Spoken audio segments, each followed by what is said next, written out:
first and foremost, I love Warhammer 40k. I just want to get that across.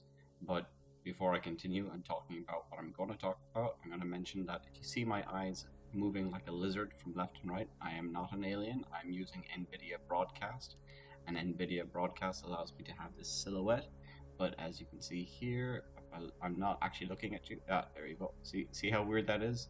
Well, okay, so that's NVIDIA Broadcast. It keeps your eyes on target so you can read something on the background, probably for your interview or your job or whatever, and look like you're giving the audience your full attention. I've tried to use it, but it does, like, I'm not, there we go, see? I'm not looking, yeah. So, anywho, I'll shrink myself down and get back onto the Warhammer 40k stuff.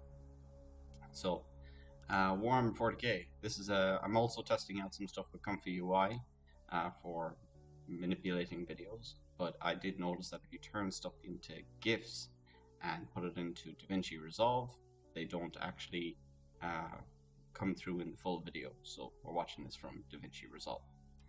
Anyhow, this is the Emperor of Man and the fool that I think that he is. Even though I do love the Emperor of Man and the Warhammer 40k universe, including the Warp, I would like to mention that I like to think about it in my own headcanon as being part of a larger universe.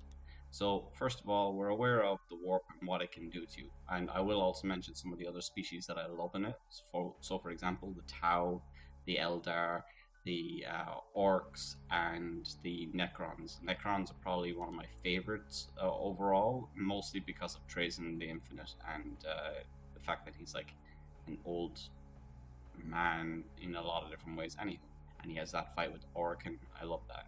Now, yeah, so Tyranids, I love them, but I don't see Tyranids as Tyranids. I see the Tyranids as the Zerg. So, continuing on. Right, so Warhammer 40k, in my mind, goes Event Horizon.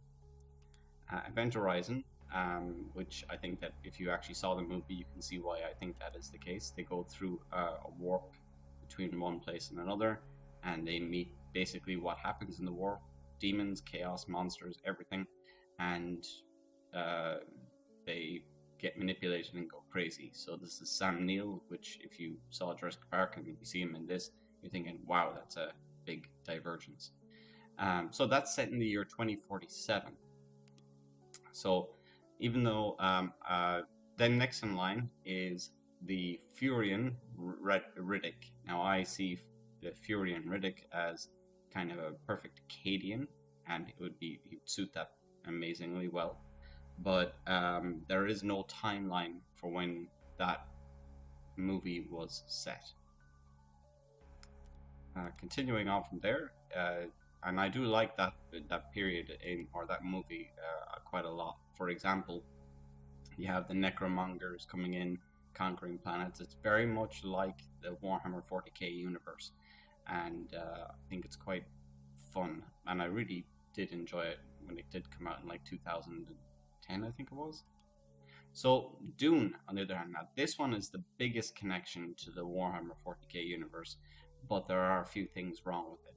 So, for example, it's set 20,000 years from now, and 10,000 years before that was the Butlerian Jihad, where they decided to not have the technology from that point onwards. And as we know, in Warhammer 40k, the Men of Iron came into existence in the after the 25k. And that means that the two timelines don't really match up very well. I didn't know this myself until I did a bit of research, but as you can see, I can continue on. So the Butlerian Jihad, and so I'm not talking shit, is here. But I will say that if you read more into Dune, and especially into the children of Dune, the story gets an awful lot more in line with Warhammer 40k. So, for example,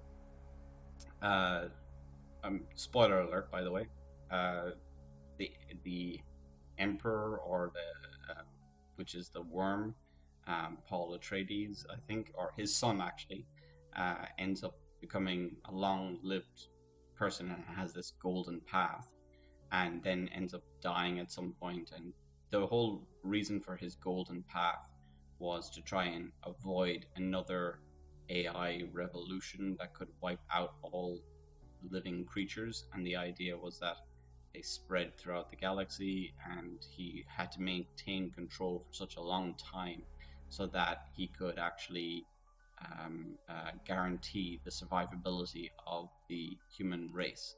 So yeah, together I find this, I like these storylines connected all together. So for example, I do want Event Horizon to be definitely in it. I think it makes sense. I do want the Furion, that is Riddick, to be Acadian. I think that'd be bloody cool. And then Dune, if we could reimagine the timeline, I think that would be pretty awesome to have that all in there. But in all of this all together, the Emperor of Man would not be much of a major character all the way up until at least after the 25k. I'm trying to say 25th century, but it's actually way further ahead.